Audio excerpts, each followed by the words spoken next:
But आज जो चालू करेंगे that is about the p block elements है। हम लोग स्टार्ट कर रहे हैं 7th group elements, that is a group 17th vertical column में आएगा और एज ए हैलोजेंस। तो what are the element present on 7th day, ये तो आप सब लोग जानते हो बेटा। Element present on 7th is fluorine, chlorine, bromine, iodine और 80 एस्टाटाइन। अब हम 12th क्लास में है, मैं आपको ऐसा तो लिखा के नहीं दूंगा ना, F is called as a fluorine, Cl called as a chlorine, अच्छा नहीं लगता। ये आप 11th क्लास में पीरियोडिक क्लासिफिकेशन में पढ़ चुके हो, राइट। बेटा ये जो 80 है ना एस्टाटाइन को स्टार मार देंगे क्योंकि ये रेडियोएक्टिव एलिमेंट्स हैं। अब बात करेंगे ये सब। बेटा इसकी एटॉमिक नंबर 9 है और आपको बताया था मैंने, मैजिक नंबर याद कीजिए 2,8,8 बाई 18,18,32। आपको ये यहाँ से एलिमेंट ऐड करने, नंबर्स ऐड करने। बेटा 9 + 8 पकड़ो, कितना आ रहा 17। भाई 17 + 18 पकड़ो, कितना आ रहा 17 + 18 बेटा 15, 35। 35 + 18 पकड़ो, हाँ बेटा 8 + 5 3, 3 4 43। 43 + 32 पकड़ो, 40 + 30 73, 73 74 75। सही है ना बेटा। 43 + 32, 3 और 2 5, 4 और 3 7, 75 75। अगर आप इनकी कॉन्फ़िगरेशन लिखना चाहो तो आप ऐसे लिखोगे, हाँ बेटा ये हीलियम होगा, then neon, then argon, then krypton, then xenon. ये कंडेंस कॉन्फ़िगरेशन लिख दिए। अब 9 है तो 1s2 होगा, 2s2 2p5, 5 + 2 7 + 2 9। तो सर ये 3s2 3p5 पे आएगा। बेटा ये 4s2 4p5, लेकिन बीच में 3d10 भी आ जाता है, वेरी गुड। सर ये 5s2 4d10 और 5p5 भी आ जाता है। ये बेटा 6s2 होगा, 4f की 14 होगी, 5d का 10 होगा और 6p का 5। ये वैलेंस शेल है भाई। बेटा ये वैलेंस शेल में आपको क्या दिख रहा है कि सर इससे हम जनरल ईसी बना सकते हैं, जनरल इलेक्ट्रॉनिक कॉन्फ़िगरेशन। क्या सर ns2np5, मतलब total 7 electron in the valence shell. भाई 7 electron in the valence shell मतलब क्या हो गया, yes belongs to 7th group of the periodic table. आपसे पूछा जाता है भाई इसको हैलोजेंस क्यों कहते हैं। बेटा हैलोजेंस का मतलब होता है, हैलो मतलब सी सॉल्ट होते हैं, एंड जेंस का मतलब होता है that is called as a producer. हाँ बेटा सी सॉल्ट प्रोड्यूसिंग सॉल्ट। तो ये हैलोजेंस का मतलब है कि ये ऐसे सॉल्ट है, means we can say it is a sea salt producing. ऐसे सॉल्ट आपको सी में मिलते हैं, कॉल्ड एज ए हैलोजेंस। सही बेटा ऐसे ही कुछ है, एनसीईआरटी में ऐसे लिखा हुआ आप देख सकते हो। हैलो मींस सी सॉल्ट, मिलने वाले सी में मिलने वाले सॉल्ट। जेंस मतलब प्रोड्यूसिंग सॉल्ट, मतलब सी में प्रोड्यूस होने वाले salt called as a halogen, right. ns2np5 इसकी जनरल इलेक्ट्रॉनिक कॉन्फ़िगरेशंस है। हाँ हमको सीखना क्या है बेटा, यहाँ पर ये सब नहीं, हमको इनकी फिजिकल प्रॉपर्टी सीखनी है। और आई होप फिजिकल प्रॉपर्टी में पहला तो एटॉमिक रेडिया आयनिक रेडिया होता है। Sir physical properties of this group element, तो पहली बात करो सर एटॉमिक रेडिया। बेटा एटॉमिक रेडिया हो या आयनिक रेडिया हो, एटॉमिक रेडिया हो या आयनिक रेडिया हो, क्या होगा बेटा, down the group increases. Yes sir, atomic radia ionic radia we can say increases down the group, increases down the group. अब रीजन आपको भी मालूम हो गया होगा, अब तक तो हम इतने पढ़ते हैं, सबको रीजन तो मालूम ही हो गया होगा। क्यों बेटा increases down the group, because differentiating electron enters into the new shell. Differentiating electron नए शेल में एंटर करेगा, then it will be called as what, atomic size increase होते जाएंगे as we are coming down the group. हाँ अब मैंने अक्रेंस की बात नहीं किया, I will tell you later on. इसके बाद में आएगा बेटा आयनेशन एनर्जी की बात करो, तो ये इंक्रीजेस डाउन द ग्रुप में आप जानते हो, fluorine, then bromine, then iodine. तो ये साइज होगी या रेडिया हो गया, increases down the group. Second one बेटा आयोनाइजेशन एनर्जी या आयोनाइजेशन पोटेंशियल कहो। भाई ये तो आप सब जानते हो, ionisation potential is inversely proportional to atomic size. Inversely था ना बेटा, कैसे देखो जितनी बड़ी साइज उतनी कम आयनाइजेशन, जितनी छोटी साइज उतनी ज्यादा आयनाइजेशन। बेटा आयनाइजेशन मतलब इलेक्ट्रॉन निकालना है, और ऑब्वियसली हम जानते हो इनमें से इलेक्ट्रॉन निकालना पॉसिबल ही नहीं है, क्योंकि सारे के सारे नॉन मेटल है। इलेक्ट्रॉन लेते हैं बेटा, देते नहीं है। अगर मैं बात करूं फ्लोरीन की, तो फ्लोरीन से एक इलेक्ट्रॉन निकाल सकते हैं क्या? नहीं। क्यों? कि उसकी साइज बहुत ही छोटी होने के कारण हम क्या करेंगे बेटा, आयनाइजेशन एनर्जी नहीं कर, लेकिन दिया है क्या बोलेंगे, ionisation potential inversely proportional to atomic size. बेटा डाउन दी ग्रुप इंक्रीजेस हो रही है, तो आयनाइजेशन पोटेंशियल या आयनाइजेशन एनर्जी क्या होगी, डिक्रीजेस डाउन दी ग्रुप। चलो ये क्या हो गया बेटा, decreases down the group.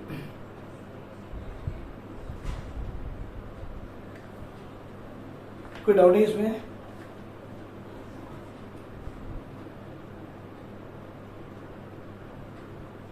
That means आप कहां से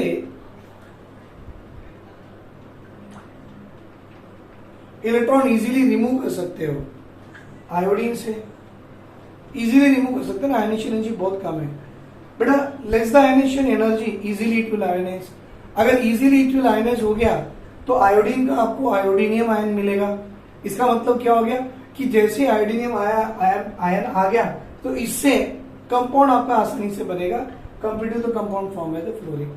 अब ये इतना इंपॉर्टेंट तो नहीं है, बट मैं आपको बताना चाहूंगा हमारी एनसीईआरटी में दिया गया है as atomic size increases ionisation potential decreases.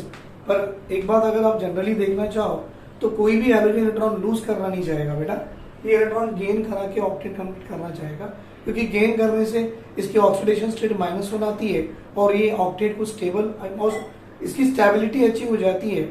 तो बेटा कोई भी गेन करा के एक्टिव अपनी स्टेबिलिटी को अचीव करना चाहेगा, लूज करके नहीं करना चाहेगा। बट जनरल रूल बताता है कि जैसे आप डाउन दी ग्रुप जाओगे एटॉमिक साइज बढ़ेगा, एटॉमिक साइज बढ़ेगा तो आयनाइजेशन एनर्जी उसकी कम हो जाएगी। ये इसका कंसेप्ट है, लिख लो बेटा यहाँ पर।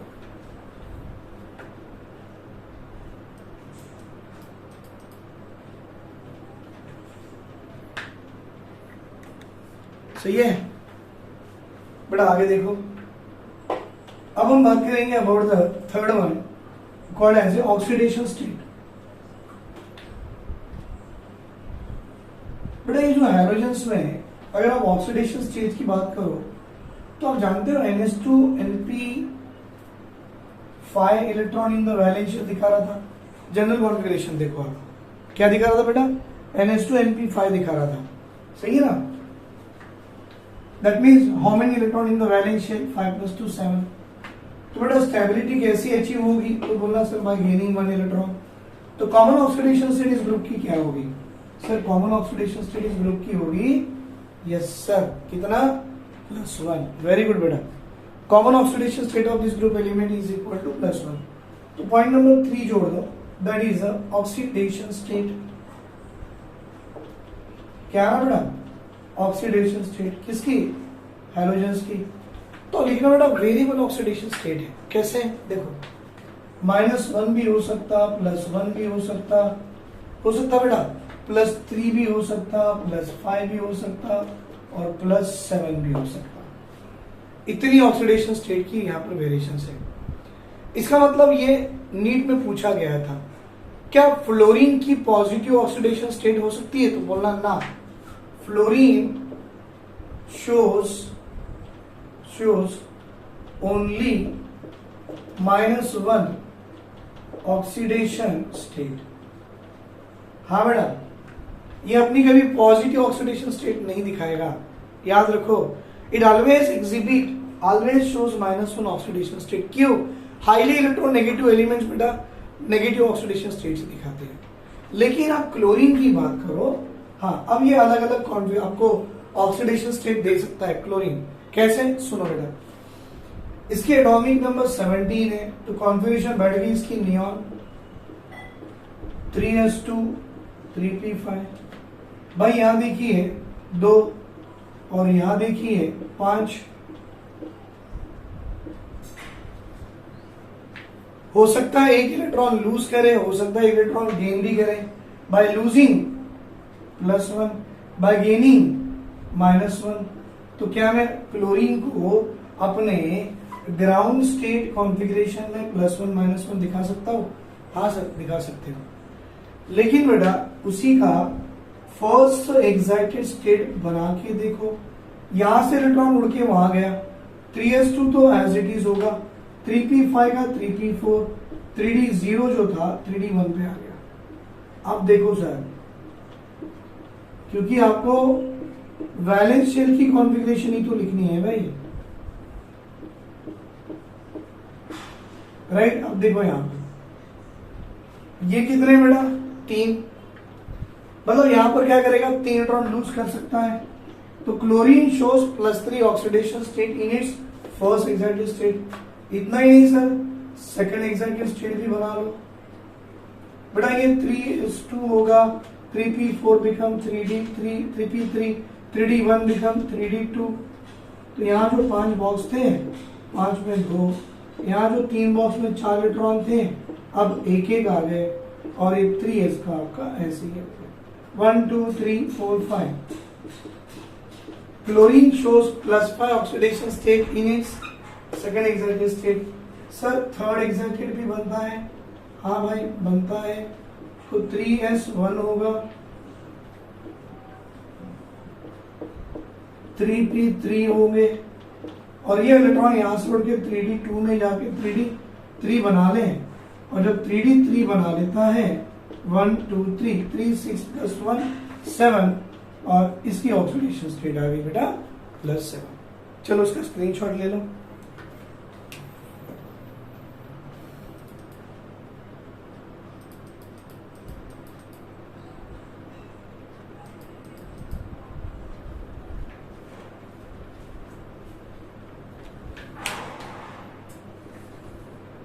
वेरी गुड बेटा। अब आएगा property, general property number 4, electronegativity.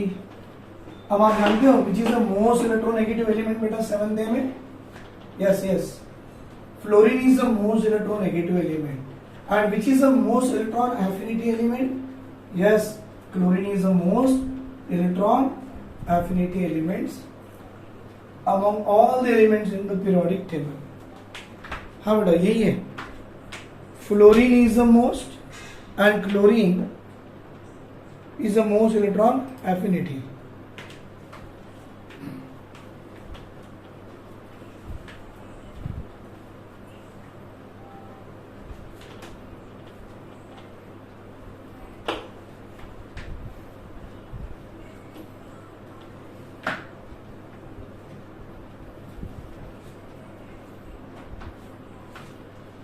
Then the fourth one we'll see about the electronegativity.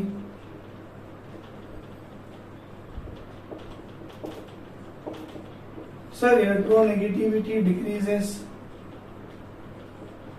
down the group.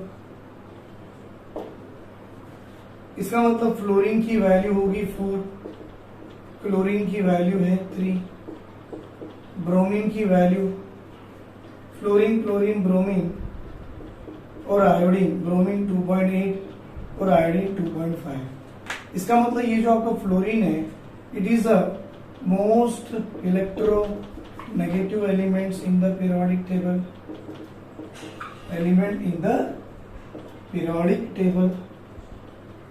और जितनी ज्यादा इलेक्ट्रोनेगेटिविटी है उतनी टेंडेंसी टू अट्रैक्ट इलेक्ट्रॉन ज्यादा होगा। So fluorine is the most electronegative elements in the periodic table. That means down the group electronegativity decreases. बेटा physical state के साथ में कलर भी जोड़ के देखो।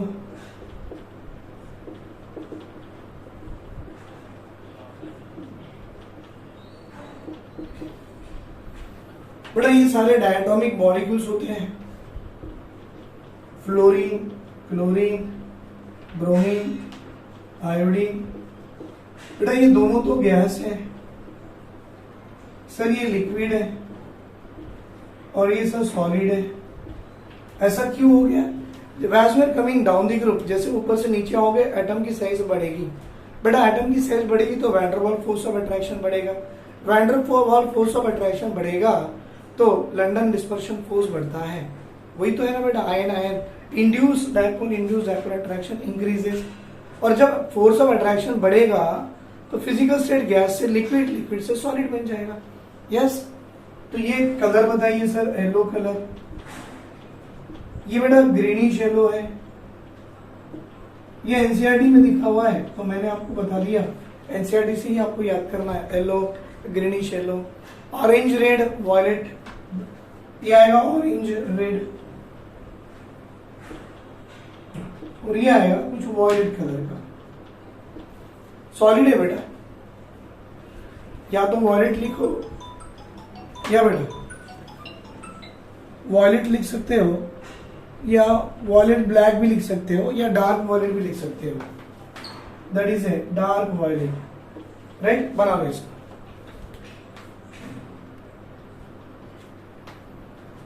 बेटा फिजिकल स्टेट में क्या है देखिए, as we are coming down the group atomic size increases, van der Waals force of attraction increases, obviously physical state changes from gas to liquid, liquid to solid. और ये कलर याद रखना है, तो कैसे करेंगे बेटा, डाउन द ग्रुप यहां लिखना है sir, down the group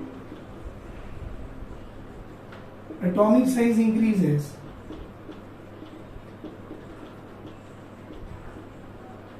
and van der Waals force of attraction increases. Van der Waals force of attraction increases. तो बेटा down the group atomic size increases, van der Waals force of attraction increases, hence physical state changes from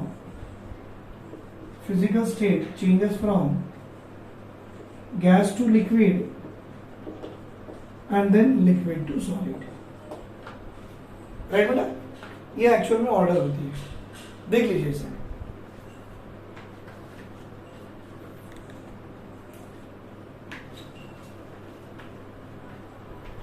बेटा next sixth one is electron affinity या electron gain enthalpy, ये लिख दिया आपने, good. बेटा next one is electron affinity या electron gain enthalpy. I hope आपको मालूम होगा, इसमें थोड़ा सा एक्सेप्शन नहीं, अच्छा सा एक्सेप्शन है। व्हाट इज दैट, होना तो चाहिए F should be more affinity than Cl, और होता क्या है बेटा, Cl will have more affinity value than F। उसके पीछे रीजन आपको मालूम है, डेफिनेशन ही बता रहा है कि डेफिनेशन क्या होता है बेटा, what is mean by affinity, tendency to attract the electron and to keep the electron. बेटा अट्रैक्ट करके रखेगा वो एफिनिटी है, सिर्फ अट्रैक्ट करने की टेंडेंसी अगर होती तो वो नेगेटिविटी होती है। तो यहाँ पर फ्लोरीन के पास जगह ही नहीं है, कहाँ है, are you having any vacant orbital with the fluorine, नहीं है सर। 2s to 2p5 खाली जगह ही नहीं है, राइट। जो भी है 2p5 में एक अनपेड है, उसको पेड अप कर देगा। पर क्लोरीन के पास वैकेंट ऑर्बिटल अवेलेबल है, इलेक्ट्रॉन अट्रैक्ट भी करेगा और रखेगा भी, तो जिसकी रखने की टेंडेंसी ज्यादा, वो ज्यादा अमाउंट ऑफ एनर्जी लिबरेट कर सकता है। हाँ बेटा, इसकी रखने की टेंडेंसी ज्यादा, वो ज्यादा amount of electron energy release कर सकता है, तो उसकी एफिनिटी वैल्यू ज्यादा होगी, right. I think point number 6 होगा, that is what is electron affinity. बेटा इस इलेक्ट्रॉन एफिनिटी को आप ऐसा भी बोल सकते हो, it is also called as electron gain enthalpy. Electron affinity is also called as what बेटा, इलेक्ट्रॉन गेन एंथैल्पी।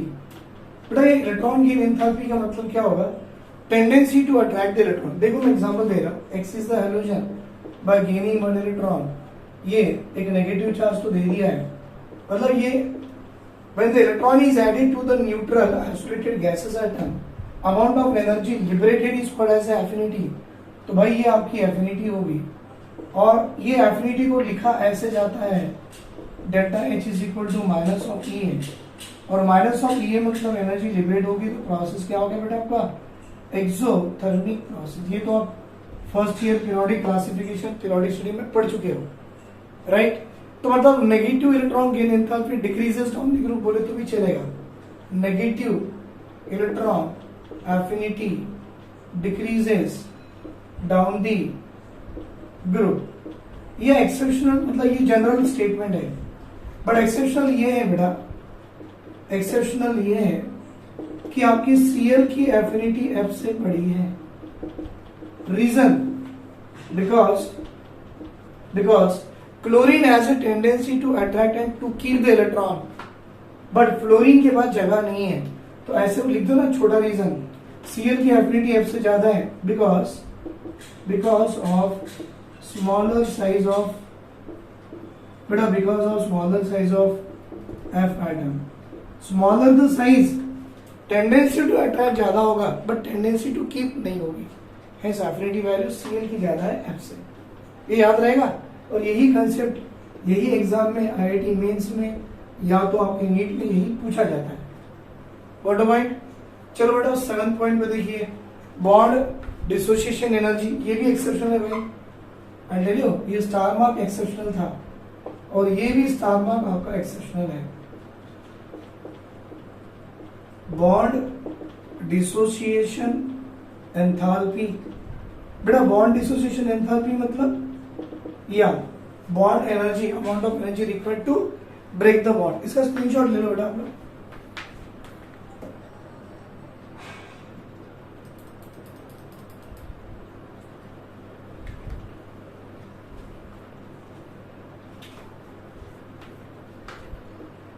बेटा ये हैलोजन्स है, amount of energy required to break the bond, आप तोड़ दो क्या बनेगा, ये एटम बनेंगे और जितनी अमाउंट ऑफ एनर्जी ब्रेक करने की लगेगी hence the amount of energy get absorb, तो ये डेल्टा एच की वैल्यू पॉजिटिव, मतलब प्रोसेस आपका एंडोथर्मिक होगा।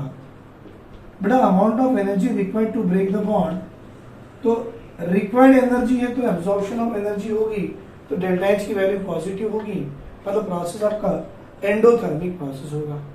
फिर आप ये भी जानते हो, सुनो, फिर आप ये भी जानते हो कि सर अपनी जो बॉन्ड एनर्जी होती है वो आपके बॉन्ड लेंथ से इनवर्सली प्रोपोर्शनल करता है। हाँ बेटा ये भी तो सही है। फिर आप ये भी जानते हो down the group bond length increases, bond energy decreases. तो हमको ऐसा लगता है F2 Cl2 Br2 I2, बेटा ये बॉन्ड एनर्जी हमको लगता है कि ये ऑर्डर होना चाहिए, मतलब ये ऑर्डर आपकी एक्सपेक्टेड होना चाहिए, लेकिन बताओ बेटा ये गलत है। तो क्या सही है सर, क्लोरीन, फिर आएगा ब्रोमीन, फिर आएगा फ्लोरीन और फिर आएगा, तो ये है आपकी एक्चुअल बॉन्ड एनर्जी। तो ये एक्चुअल बॉन्ड एनर्जी ऐसा क्यों आया, ऐसा क्यों नहीं आया बेटा, रीजन वही है, due to smaller size of a fluorine, जितनी छोटी साइज होगा इलेक्ट्रॉन इलेक्ट्रॉन का रिपल्शन होगा, मतलब लोन पे रिपल्शन होगा और दोनों एटम अपने आप से दूर चले जाएंगे। Let me explain you, reason क्या है बेटा, या due to smaller size of fluorine, lone pair repulsion occur. बेटा जितना लोन पेयर रिपल्शन अकर होगा एटम अपने आप दूर चले जाएंगे। I show you, don't worry. देखो बेटा ये फ्लोरीन है और ये इसके अपने आप में 3 लोन पेयर है, ये बॉन्ड फ्लोरीन है और ये अपने आप में 3 लोन पेयर है। स्मॉलर द साइज, तो लोन पेयर रिपल्शन करीब आ गए और जितने करीब होंगे उतना रिपल्शन होगा, एटम अपने आप में दूर जाएगा और बॉन्ड अपने आप में टूट जाएगा। मतलब इसकी जो बॉन्ड एनर्जी है इन दोनों से तो कम है, किन दोनों से, क्लोरीन ब्रोमीन से कम है, लेकिन आयोडीन से ज्यादा है। Got it? तो ये एक्चुअल बॉन्ड एनर्जी एग्जाम में पूछता है, correct order of the bond energy of the halogens. लिख लो सर, स्क्रीनशॉट ले लो बेटा इसका भी।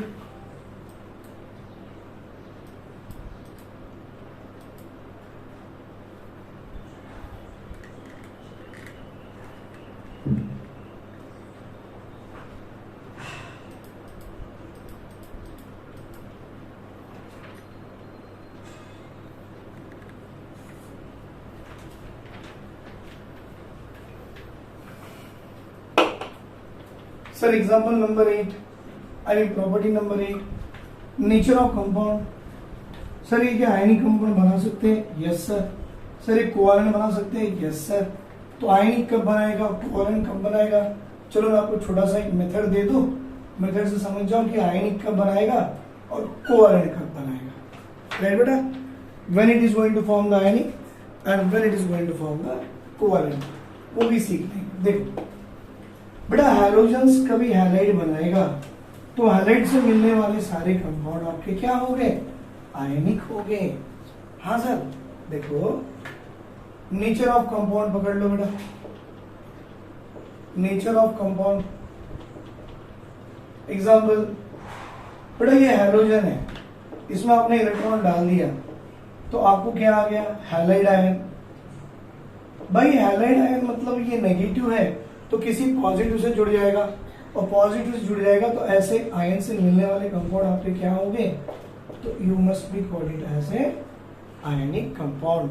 क्या होगा बेटा, आयनिक कंपाउंड। लेकिन अकेला हैलोजन है और इस हैलोजन से जुड़ के दूसरा हैलोजन जुड़ जाएगा तो ऐसे जो कंपाउंड हो गए, ये हैलोजन एटम है भाई, और हैलोजन एटम से कंबाइन होके जो कंपाउंड देगा वो कंपाउंड का नेचर कैसे होगा, कोवालेंट कंपाउंड होगा। जैसे सर भाई क्लोरीन से क्लोरीन जुड़ गया तो Cl2 molecule covalent in nature. भाई F नेगेटिव और Na पॉजिटिव बना दिया NaF, आयनिक कंपाउंड। तो नेचर ऑफ कंपाउंड ऐसे पहचानते हैं। नाउ 9th वन, रिएक्टिविटी की ऑर्डर। हाँ बेटा, रिएक्टिविटी की order. Halogens are highly reactive non metals है। क्यों? क्योंकि टेंडेंसी क्या होती है बेटा इनकी, टू कंबाइन और to tendency to gain the electron and to form the halide ions. तो ऐसे बोलो, हैलोजेंस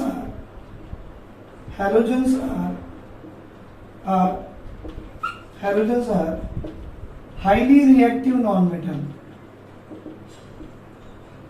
हाईली रिएक्टिव उसमें भी सबसे ज्यादा रिएक्टिव कौन है, तो बोलना fluorine is more reactive than chlorine, then bromine, then iodine. ये एक्चुअल रिएक्टिविटी की ऑर्डर है।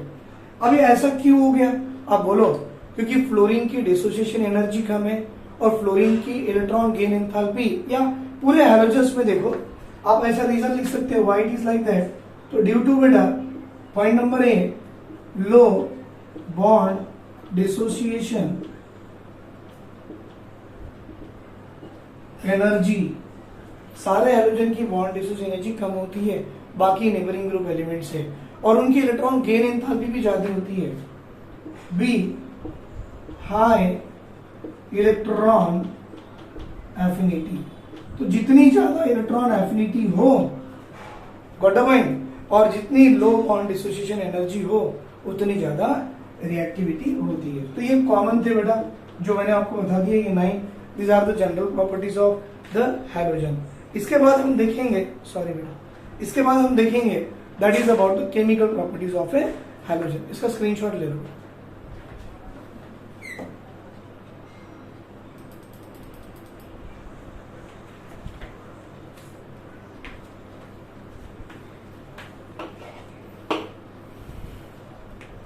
केमिकल प्रॉपर्टीज में हम सबसे पहला वाला पॉइंट कवर करेंगे, that is oxidizing power.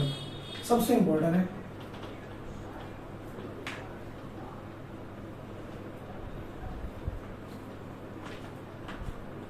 Oxidising power. अच्छा आप बताइए बेटा, सारे हैलोजन की टेंडेंसी टू अंडरगो रिडक्शन थी या ऑक्सीडेशन है? All halogens. हाँ बेटा, इनके वैलेंस में 7 इलेक्ट्रॉन्स है तो इनकी टेंडेंसी इलेक्ट्रॉन गेन करने की है, और जिसकी टेंडेंसी इलेक्ट्रॉन गेन करने की होगी that means it undergo reduction, so it act as very good strong oxidising agent. Very good, यही तो कंसेप्ट पढ़ाना है, और इसी कंसेप्ट से तो आप ब्लॉक्स कर पाओगे। हाँ बेटा, ब्लॉक्स करने के लिए आपको क्या होना, यही तो कंसेप्ट होना है। Let me tell you chemical properties पर आइए। केमिकल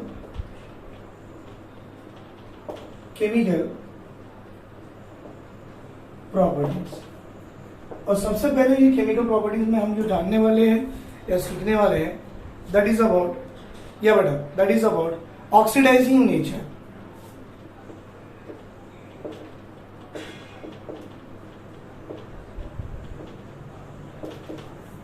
अब आप बताइए बेटा हैलोजेंस कैसे होते हैं? तो बोला halogens are the strong oxidising agent. ऐसा क्यों?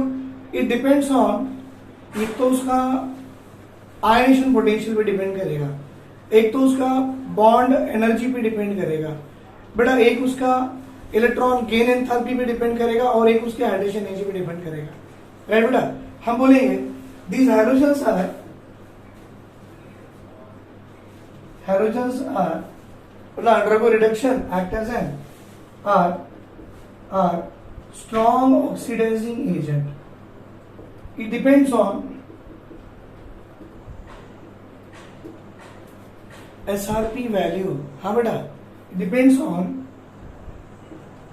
E naught value. Sir, what is the E naught value? SRP value. What is the SRP value? Standard reduction potential value.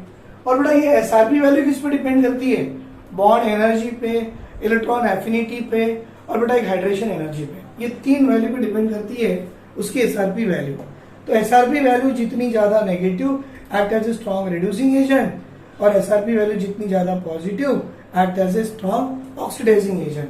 तो देखो बेटा, ऑक्सीडाइजिंग नेचर ऑफ हैलोजन बताना है तो they act as a strong oxidising agent. That means it depends on what? SRP value. और फिर लिख सकते हो sir SRP value depends on, बेटा SRP वैल्यू डिपेंड्स ऑन तीन पे.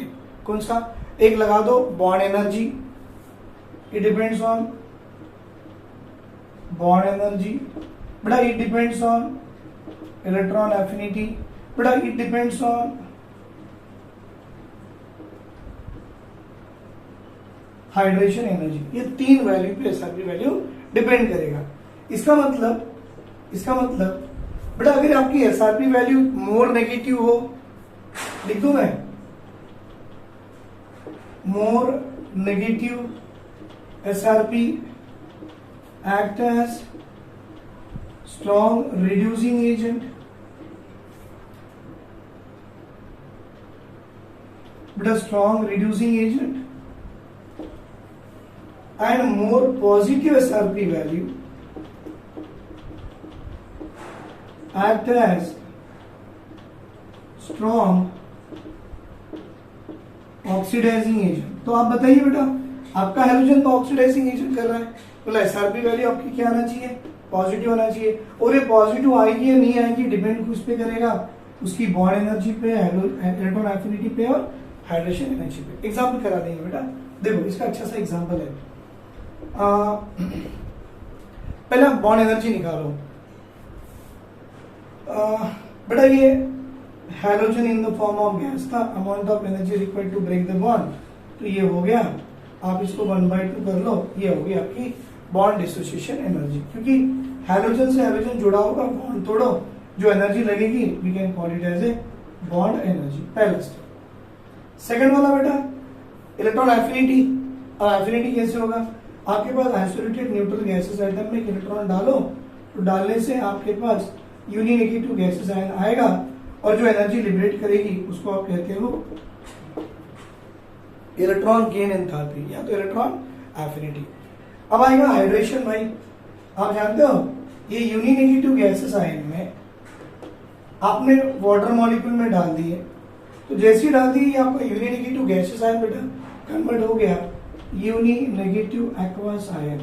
और जैसे ही एक्वस फॉर्म में बन गया, एनर्जी जो लिबरेट होती है that energy is called as a what? Hydration energy.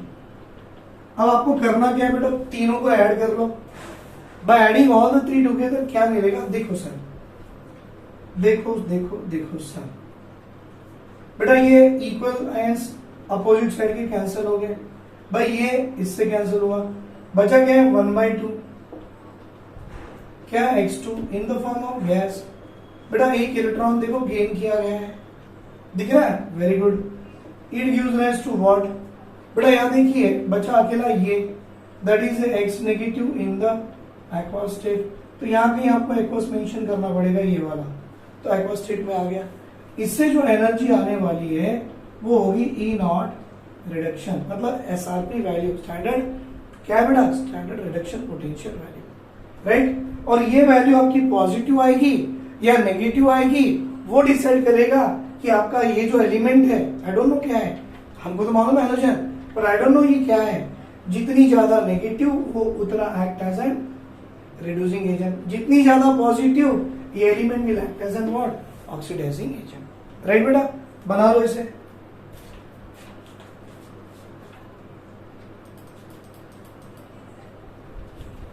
बन गया. अब देखो फ्लोरीन, क्लोरीन, ब्रोमीन, आयोडीन। मैं डायरेक्ट लिख रहा हूं, राइट बेटा? 1/2, 1/2, 1/2, 1/2, ये बना, राइट? गैसेस स्टेट में ही होंगे सर। जी जी जी जी सर, एक इलेक्ट्रॉन ऐड करने हैं।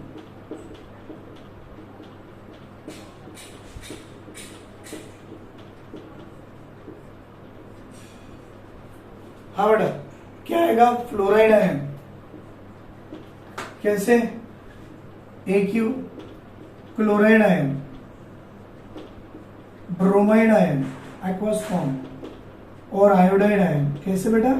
Aqueous form. तो इन सबकी E नॉट वैल्यू निकालो बेटा, इन सबकी क्या निकालो? E not value.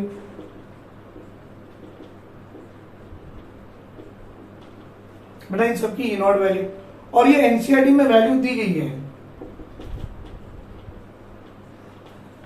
2.87 volt,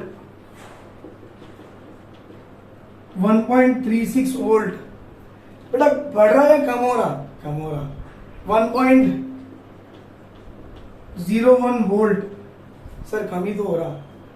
0.52 volt, बोलो बेटा। Down the group SRP value decreases. बेटा सारे पॉजिटिव हैं, सारे के सारे act as an oxidizing agent, no doubt, but tendency to oxidize other get decreases. इसकी ऑक्सीडाइजिंग एजेंट ज्यादा है, किसी दूसरे को इजीली ऑक्सीडाइज कर देगा, बट जैसे जैसे नीचे आओगे tendency to oxidize other element get decreases down the group. हाँ बेटा, ये वैल्यू याद नहीं करना, मुझे बताना था, एनसीईआरटी में दी गई है, तो ये ऑर्डर में देखो, tendency to oxidize other element get decreases down the group, क्योंकि उसकी SRP value decreases down the group हो रही है, राइट? स्क्रीनशॉट ले लो बेटा इसका भी।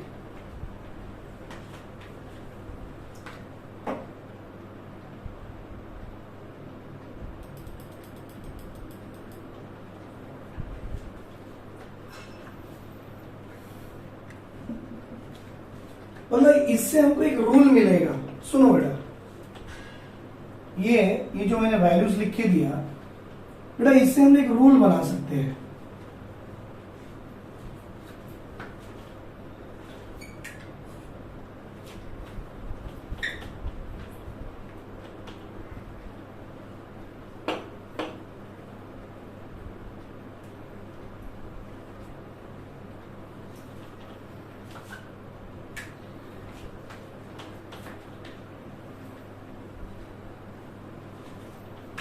बेटा यहां से एक रूल बनाएंगे, हायर द एसआरपी वैल्यू, एक छोटा सा रूल बनाएंगे।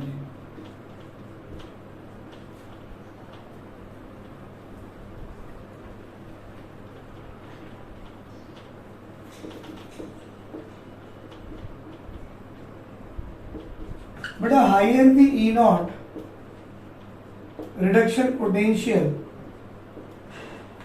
समझ में आ रहा बेटा? Higher the E naught reduction potential, the higher the SRP value, stronger will be the oxidizing agent.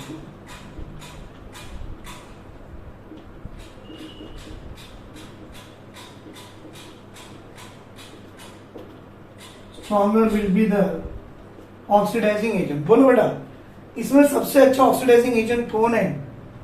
Fluorine, F2 या Cl2? तो दिख क्या रहा है बेटा? F2। तो मैं लिखूंगा ऑक्सीडाइजिंग एजेंट की ऑर्डर लिखो भाई, तो बोला F2 more than Cl2 then Br2 then I2, ये ऑर्डर ऑक्सीडाइजिंग एजेंट की होगी। सर रिड्यूसिंग एजेंट की लिखो, उल्टा देखो, ये उल्टे हैं अभी। कैसे बेटा? Reducing agent F negative, Cl negative, Br negative, क्योंकि जब आप यहां से यहां जाओगे, एसआरपी अगर पॉजिटिव है तो रिवर्स जब आओगे F नेगेटिव से F2, तो आपकी ये जो वैल्यू है एसआरपी वैल्यू नेगेटिव हो जाएगी बेटा। तो जितनी ज्यादा नेगेटिव एसआरपी वैल्यू होगी उतना स्ट्रॉन्ग रिड्यूसिंग एजेंट होगा। तो भाई इसमें देखो, ये -2.87, ये आ रहा -1.3, -1.1, 1.01, -0.52। इसका मतलब क्या हो गया बेटा? अगर इसको आप रिवर्स कर दो तो ई नॉट वैल्यू जो आपकी पॉजिटिव है वो नेगेटिव हो जाएंगी, और जितनी ज्यादा नेगेटिव वैल्यू हो, हाँ बेटा, that means act as a strong reducing agent. तो यही कंसेप्ट है बेटा जो आपको पढ़ाना था अकॉर्डिंग टू एनसीईआरटी। लेकिन एनसीईआरटी में पैराग्राफ और डायग्राम बना के बहुत से बच्चों को कंफ्यूज हो जाता है, तो मैंने एक छोटा सा सिंपल फॉर्म बनाने की कोशिश की है। आई होप आपको ये समझ में आया होगा। तो उसका स्क्रीनशॉट ले लीजिए बेटा, please take a screenshot of this one.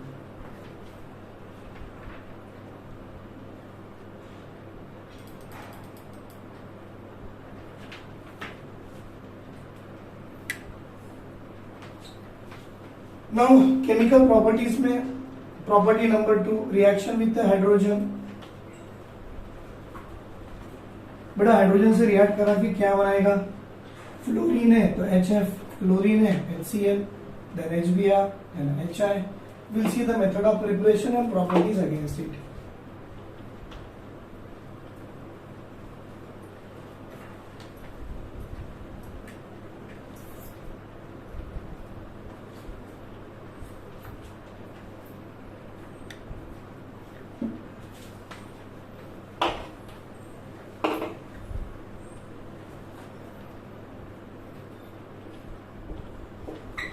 Reaction with hydrogen, बड़ा हाइड्रोजन से रिएक्ट करा के क्या बनाएगा, हाइड्रोजन हैलाइड। जैसे कि अगर ये हाइड्रोजन है, ये हाइड्रोजन है, तो क्या देगा सर, हाइड्रोजन हैलाइड HXC देगा। भाई ये तो आप सबको मालूम पड़ रहा, ये होगा फ्लोरीन, ये होगा क्लोरीन, ये होगा ब्रोमीन, ये होगा आयोडीन, और सारे के सारे on combining with hydrogens and they form their hydrogen halide HF, HCl, HBr और HI। बड़ा कॉमन मेथड है बेटा प्रिपरेशंस का, सब बच्चे जानते हैं इसके बारे में, राइट। देख लीजिए बेटा इसको, HF, HCl, HBr and HI। लेकिन एनसीईआरटी में ऐसा नहीं लिखा हुआ है। What the NCERT says that बेटा कि ये HF बनाने के लिए आपके पास लाइट हो या ना हो, अपने आप रिएक्शन हो जाता है। मतलब फ्लोरीन की हाइड्रोजन के साथ रिएक्टिविटी वेरी हाई है, हाईली रिएक्टिव एलिमेंट, एक्सप्लोसिव होता है भाई। और ये रिएक्शन करने के लिए थोड़ी सी लाइट होना HNO, मतलब फोटोकेमिकल रिएक्शन हो गई।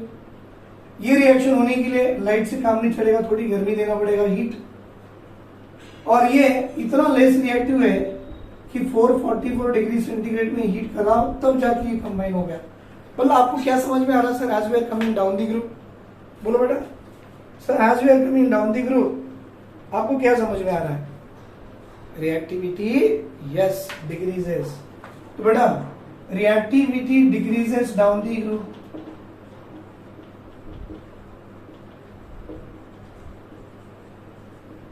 Reactivity decreases down the group, मतलब which is more reactive sir, yes sir, which is more reactive बेटा, फ्लोरीन इज मोर रिएक्टिव। आप जानते हो हाईली एक्सप्लोसिव बेटा इसकी रिएक्शंस। ऑर्गेनिक में तो स्पेशली फ्लोरीन की रिएक्शंस नहीं करते। अगर आपको याद होगा हमने ऑर्गेनिक केमिस्ट्री का एक पार्ट कंप्लीट किया hello alkane and hello arenes में। बेटा आप HCl बना सकते हो, अल्काइल क्लोराइड बना सकते हो, अल्काइल ब्रोमाइड भी बना सकते हो, बट अल्काइल फ्लोराइड और अल्काइल आयोडाइड नहीं बना सकते। अभी अल्काइल आयोडाइड बनाने के लिए आपके पास हाइड्रोजन एक्सचेंज की रिएक्शंस थी, called as what, Finkelstein reactions. और अल्काइल फ्लोराइड बनाने के लिए आपके पास हाइड्रोजन एक्सचेंज का रिएक्शन था, called as what, Swarts reactions. यही है बेटा, देख लीजिए। अब आयोडीन के साथ क्यों नहीं बनता, स्लो एंड रिवर्सिबल था। फ्लोरीन के साथ क्यों नहीं बनता, क्योंकि हाईली एक्सप्लोसिव था। करेक्ट है, वेरी गुड। तो अब ये जो मेथड आपने देखा है, इसमें से एक एक मेथड हम लोग लेंगे, मेथड ऑफ प्रिपरेशन में पकड़ के देखेंगे। तो सर ये प्रिपरेशन बोला गया है, क्या बोला है बेटा, प्रिपरेशंस किसकी, HF की और HCl की प्रिपरेशंस ले लो। किसकी बेटा, HF एंड HCl। हम लिख दें यहाँ HF and HCl can be prepared by the following method। कैसे सर, आप फ्लोराइड ऑफ कैल्शियम ले लो, आप क्लोराइड ऑफ सोडियम ले लो, दोनों के दोनों को सल्फ्यूरिक एसिड से रिएक्ट करा लो, concentrated sulphuric acid, concentrated sulphuric acid. बेटा ये दोनों के दोनों आयनिक कंपाउंड सल्फ्यूरिक एसिड से रिएक्ट होकर क्या दे सकता है, पहले तो HF देगा, HCl देगा और उससे मिलने वाला सॉल्ट देगा। भाई कैल्शियम से मिलने वाला सॉल्ट क्या? Calcium sulphate. सर सोडियम से मिलने वाला सॉल्ट क्या? Sir sodium sulphate. मिला लो 2, आ गया 2 HCl और यहाँ पे CaSO4 था, मिला लो Ca एंड और 2 HF आ गए। तो it is a method to prepare HF and HCl can be prepare by this method on reacting fluoride of calcium और chloride of sodium on combining with the concentrated sulphuric acid. वैसे ही आपका HI and HBr भी बनाते हैं।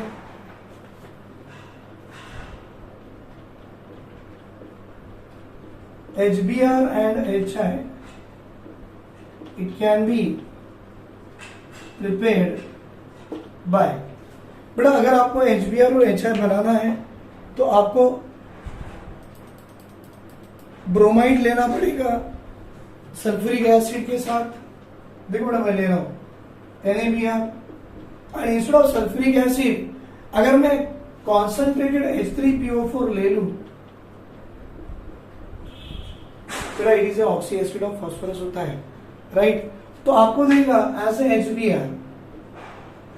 सुनो reaction बड़ा interesting है। HBr देगा, साथ में सोडियम का फॉस्फेट देगा Na3PO4। लेकिन आप कॉन्सेंट्रेटेड H3PO4 के बजाय instead of that sulphuric acid ले लो, सोडियम ब्रोमाइड ही होगा, right? And concentrated sulphuric acid ले लो आप,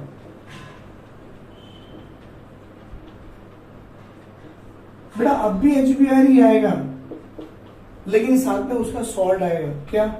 Na2SO4। सर ये दोनों मेथड से तो आपने HBr बना लिए। बेटा यहाँ पर आप H3PO4 लेके अगर HBr बनाते हो तो यहाँ पर वाटर जो मिलेगा, वाटर उसकी ऑक्सीडाइजिंग एजेंट ज्यादा होगी देन द सल्फ्यूरिक एसिड।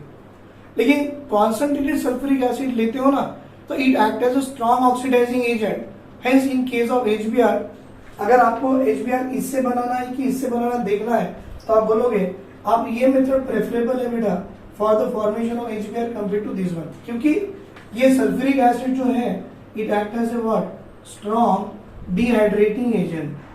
बेटा डिहाइड्रेटिंग एजेंट मतलब ये भी है बट इसकी स्ट्रॉन्ग होने के कारण जो भी आपको मॉइस्चर मिलेगा वो मॉइस्चर को एब्जॉर्ब करके आपको प्योर फॉर्म ऑफ HBr देगा। ले लो बेटा इसका रिएक्शन लिख लो।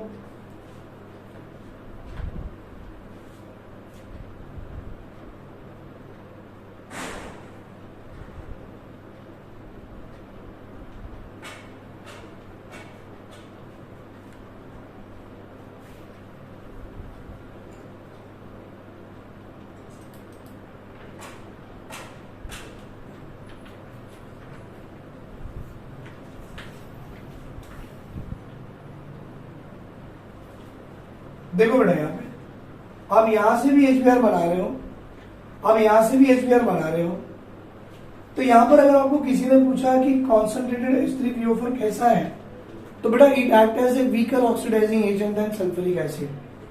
क्योंकि weaker oxidising agent than sulphuric acid होगा तो ये जो मिलने वाला HBr आपका होगा ये होगा प्योर फॉर्म, और सल्फ्यूरिक एसिड से मिलने वाला जो HBr होगा बेटा ये होगा HBr विथ ब्रोमीन। मतलब यहां से आपको HBr जो मिलने वाला है वो आपको प्योर फॉर्म में नहीं मिलेगा। अगर वही रिएक्शन में NaI के साथ करा लूं तो यहां पर HI मिलेगा प्योर फॉर्म, लेकिन सल्फ्यूरिक एसिड के साथ में HI मिलेगा विद आयोडीन। इसीलिए कहते हैं बेटा जब भी आपको HBr या HI बनाना है तो आपने weaker oxidising agent like H3PO4 को यूज करना है। तो I should write this point on this part. इसका स्क्रीनशॉट ले लो भाई आप लोग। कंफ्यूजिंग है ना, पर कुछ नहीं होता बेटा, ऐसी चीजों को तो याद करना है। दोनों मेथड से HBr तो दिख रहा है लेकिन दोनों मेथड में कौन सा मेथड ज्यादा सुटेबल है तो मैं एक्सप्लेन करा लू। ये देखो दोनों मेथड में आपने वो मेथड यूज करना है जहां पर आपने वीकर ऑक्सीडाइजिंग एजेंट यूज किया हो। हाँ बेटा वीकर ऑक्सीडाइजिंग एजेंट, तो ऐसा एक स्टेटमेंट ही बना लो ना बेटा, during the preparation of HBr and HI, we have to use a weaker oxidizing agent like H3PO4 instead of concentrated H2SO4. हाँ बेटा, HBr and HI बनाते वक्त में we have to use weaker oxidizing agent like H3PO4 because with the concentrated H2SO4 we are getting mixture of HBr with bromine and HI with iodine, which is impure form. कैसे होगा बेटा ये impure form? तो याद रखना बेटा, जब भी आपको HBr या HI बनाना हो तो आपने weaker oxidising agent like H3PO4 को यूज करना है, ना कि H2SO4 को. What the point? क्योंकि ये स्ट्रॉन्ग ऑक्सीडाइजिंग एजेंट है बेटा, और स्ट्रॉन्ग ऑक्सीडाइजिंग एजेंट मतलब क्या होगा, यहाँ पर आपको जो हाइड्रोजन हैलाइड देगा साथ में उसके हैलोजन भी दे देगा. इसीलिए हमको लगता है कि strong concentrated sulphuric acid use करके हमको HBr आसानी से मिलेगा, बट उसके साथ में उसके हैलोजन भी दे देगा. तो ये इम्प्योर फॉर्म होगा और ये प्योर फॉर्म होगा. ले लो बेटा इसका स्क्रीनशॉट.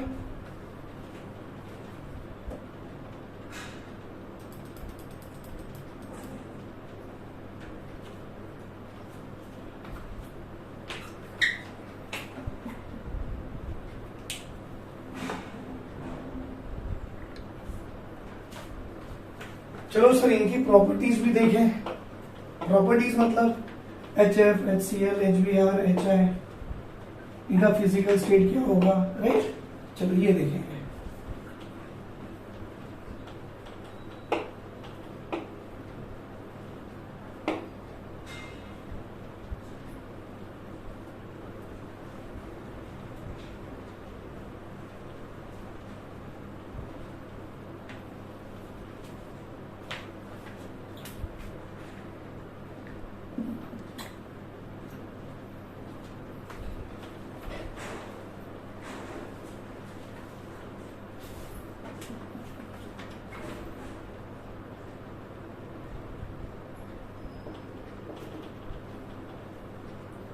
बेटा HF कैसा हो या कैसा है, तो बोलो सर लिक्विड है. HCl, HBr, HI कैसे है? वेरी गुड बेटा.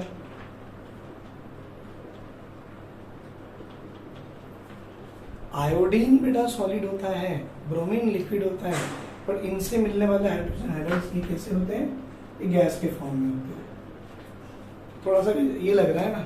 आप बोलोगे HF लिक्विड क्यों है, तो मैं बोलूं due to tendency to form intermolecular hydrogen bonding. बेटा जिसकी टेंडेंसी इंटरमोलिकुलर हाइड्रोजन बॉन्डिंग बनाने की हो वो कैसा एग्जिस्ट करेगा, एसोसिएटेड लिक्विड की जैसे. और ये जो लिक्विड बन रही है कहां पर, एट 273 केल्विन में आती है बेटा. Yes, it is at what, 273 kelvin में. अगर HF की बात करो तो इसकी बॉइलिंग पॉइंट बहुत ही कम है. लिखा लो HF it has low boiling point.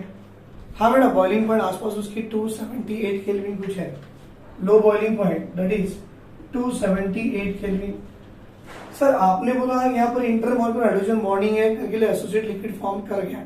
हाँ बेटा, लेकिन उसकी बॉन्ड एनर्जी इतनी कम है इजीली वो बॉन्ड टूट जाएगा and it has a less boiling point, right. अच्छा, ये जो HF एग्जिस्ट कैसा करता है, तो it exist as a liquid due to hydrogen bonding. हमने बोला है ना, उसका एग्जैक्ट फॉर्म मैं बता रहा हूं. सुनो, हाइड्रोजन बॉन्डिंग ऐसे आते हैं HF के. देखो ये फॉर्म आ गया, फिर H आ गया, फिर फ्लोरीन आ गया. अब देखो ये नीचे गया, अब इसकी हाइड्रोजन बॉन्डिंग ऊपर चल रही है.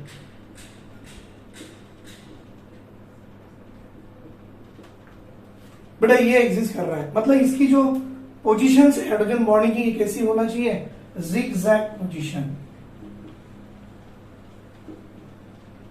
ये आईआईटी मेंस में पूछा गया था, पोजीशन ऑफ हाइड्रोजन बॉन्डिंग कैसी होनी चाहिए, जिगजैग। और ये जिगजैग पोजीशन में जो एग्जिस्ट कर रहा है, ऐसे स्टेट को हम कहते हैं they exist as a solid state को, राइट। देख लीजिए बेटा,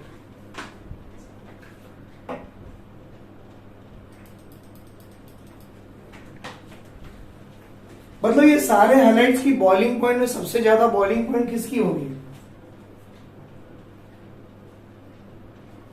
एक सेकंड बेटा,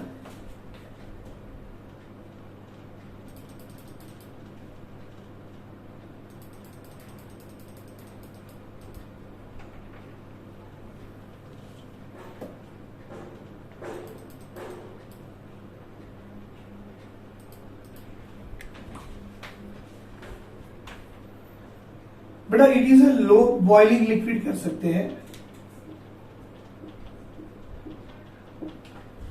अब देखिए बॉइलिंग पॉइंट की order for the halide of 17 group element, जहां हाइड्रोजन बॉन्डिंग होगी उसकी बॉइलिंग पॉइंट सबसे ज्यादा। और आप जानते हो HCl, HBr, then HI and then HF। बेटा जैसे जैसे एटॉमिक मास बढ़ेगा, मोलार मास बढ़ेगा, बॉइलिंग पॉइंट बढ़ेगा। HF की बॉइलिंग पॉइंट कम होनी चाहिए, पर यहाँ HF की बॉइलिंग पॉइंट सबसे ज्यादा आ गई। Reason due to what, due to intermolecular hydrogen bonding. बेटा इसकी tendency intermolecular hydrogen bonding बनाने की है, hence it exist as a what, as a higher boiling point. बेटा पोलैरिटी देखो या डायपोल मोमेंट देखो, पोलैरिटी या न्यू पोलराइजेशन डायपोल मोमेंट देखो। बेटा dipole moment directly proportional to charge होती है। तो देखिए बेटा HF, then HCl, then HBr, then HI। ये पार्ट आपने केमिकल बॉन्डिंग में भी पढ़ा था, याद है? ऐसे कुछ था बेटा कि dipole moment is equal to distance between the charge, है ना, that is distance and the charge present over it. तो ये चार्ज हो गया, ये delta is the charge and L is the length, that is distance between the two charge. भाई आपको लग रहा है इनकी लेंथ ज्यादा, तो डायपोल मोमेंट ज्यादा होना चाहिए। बेटा यहाँ पर है ना, charge is the dominant factor होगा। दैट मीन्स फ्लोरीन पे F नेगेटिव, आयोडीन पे I नेगेटिव, ये मोस्ट इलेक्ट्रोनेगेटिव है। तो जितनी ज्यादा नेगेटिव चार्ज उतनी ज्यादा डायपोल मोमेंट, उतनी ज्यादा पोलैरिटी HF की होगी, राइट। इसके बाद थर्मल स्टेबिलिटी पकड़ लो बेटा। इसके बाद thermal stability of the hydride और we can say the halides of this group element. तो बेटा ये देखो, जितनी ज्यादा पोलैरिटी उतना ज्यादा अट्रैक्शन, जितना ज्यादा अट्रैक्शन हो उतना स्ट्रॉन्गर बॉन्ड, और जितना स्ट्रॉन्गर बॉन्ड हो उतनी थर्मल स्टेबिलिटी होगी। HCl, HBr and HI। I repeat again बेटा, जितनी ज्यादा पोलैरिटी उतना ज्यादा अट्रैक्शन, जितना ज्यादा अट्रैक्शन उतना स्ट्रॉन्गर बॉन्ड, जितना स्ट्रॉन्गर बॉन्ड उतनी ज्यादा एनर्जी लगेगी तोड़ने के लिए, तो थर्मली मोर स्टेबल। तो थर्मल स्टेबिलिटी क्या कर गई, डिक्रीजेस डाउन द ग्रुप। अब रिड्यूसिंग पावर आप जानते हो, जिसकी टेंडेंसी हाइड्रोजन देने की ज्यादा है उसकी रिड्यूसिंग पावर ज्यादा होगी। तो बेटा आप जानते हो as we are coming down the group, bond length increases, tendency to give hydrogen increases, इसका मतलब रिड्यूसिंग पावर भी इंक्रीजेस है। इसीलिए कहते हैं बेटा HI act as a strong reducing agent than that of HF। देख लो बेटा इसे। फिर आएगा एसिडिक नेचर, फिर आएगा एसिडिक नेचर। बेटा यही लिख दूं मैं, एसिडिक नेचर। बेटा जिसकी टेंडेंसी H+ देने की ज्यादा हो उसकी एसिडिक नेचर ज्यादा। तो HF, HCl, HBr and HI में देखो, HI में बॉन्ड टूटेगा, it gives H+ ion easily, HI become stronger acidic than that of HF। तो acidic nature also increases down the group. तो इसका मतलब क्या हो गया बेटा, आपका HF कैसा है, तो बोलना sir HF is a weakly acidic due to hydrogen bonding. तो आपका hence we can say HF is weakly acidic due to hydrogen bonding, मतलब आपके ये देखो H और F में हाइड्रोजन बॉन्ड, H और F में हाइड्रोजन बॉन्ड, तो बेटा हाइड्रोजन बॉन्डिंग होने के कारण इसकी टेंडेंसी H+ देने की बहुत कम है, hence it is a weakly acidic in nature. ले लो बेटा यहां तक लिख लो।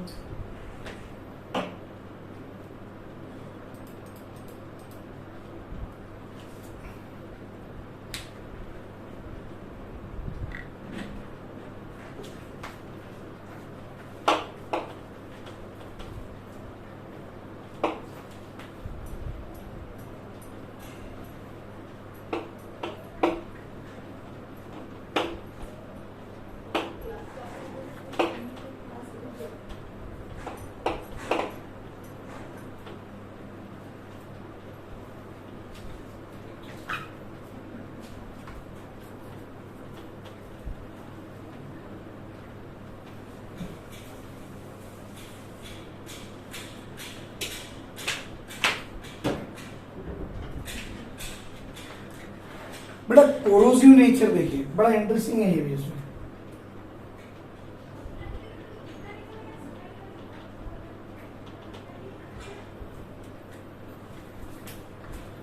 कोरोसिव नेचर, हम बोलेंगे all hydrogen halides are corrosive, all HX are corrosive, but HF is highly corrosive. But HF is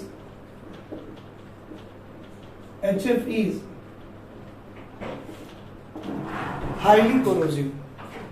मतलब HF cannot be stored in metal container. HF cannot be stored in metal container, right? Or it cannot be stored in glass vessel.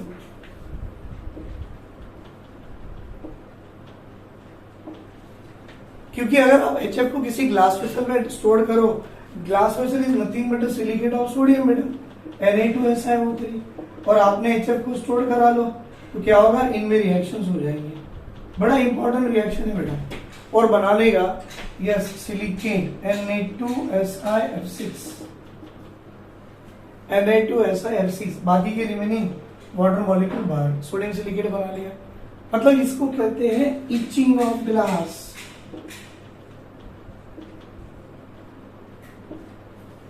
HF glass को भी corrosive, मतलब glass के साथ इसकी nature इतनी corrosive बेटा highly कि आप मेटल कंटेनर में स्टोर नहीं कर सकते, ग्लास वेसल में भी नहीं कर सकते। ग्लास वेसल में करा लो, इचिंग ऑफ ग्लास हो गया, क्योंकि ये आपका सोडियम सिलिकेट को, राइट, सोडियम क्या बना लिया, Na2SiF6 सिलिकेट में बना लिया। Na2SiO3 converted into Na2SiF6। HF is stored कहां पर, प्लास्टिक बॉटल में स्टोर किया जाता है, which is made up of a gutta percha, ये याद रखना बेटा। तो HF is stored in plastic vessel या plastic bottle which is made up of gutta percha. एक पॉलीमर है बेटा ये, अब पॉलीमर चैप्टर जब पढ़ेंगे ना तो वहां बताऊंगा मैं, गुट्टा पर्चा। तो इस पॉलीमर से जो बने हुए बॉटल्स होंगे उसमें आपको HF को स्टोर कर सकते हो, वो उसको कोरोसिव, उसको कोरोट नहीं करेगा। Is it clear? तो यहां तक जो हमने देखी बेटा, it is a properties of a halogen. अब और एक प्रॉपर्टी आएंगी, that will be called as an what, the oxides of this group element. Actually ये जो ऑक्साइड होते हैं ना, अब फ्लोरीन के ऑक्साइड O2F2, OF2, क्लोरीन की ऑक्साइड, तो ये जो ऑक्साइड का जो पार्ट है ना, will see in our next class. तो आप यहां तक देख लीजिए बेटा, और एक बार देख के please once you revise the NCERT, मेरे नोट्स के साथ एनसीईआरटी रिवाइज जरूर कीजिए बेटा। चलो इसका स्क्रीनशॉट ले लीजिए आप लोग।